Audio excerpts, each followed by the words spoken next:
In this video, I'm going to show you how to find journal entries in QuickBooks online. So you actually have a few ways to do this. I'm going to show you two of the easiest ones. So first, you can use a journal report to actually see those. So go to reports here on the left, and you want to click on it. And after, of course, you do that, up top it says type report name. You want to type in journal and click on journal.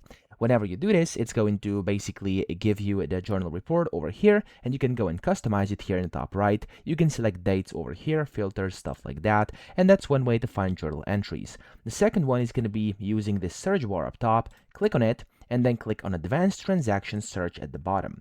Now when you do this, it's going to pop up the advanced search, and here under transaction type, you want to look for journal, so it's over here towards the bottom. Click on journal, it's going to automatically get applied, and in here you can find your journal entries as well. So I hope this video helped you out. If it did, please subscribe to the channel and help me out as well.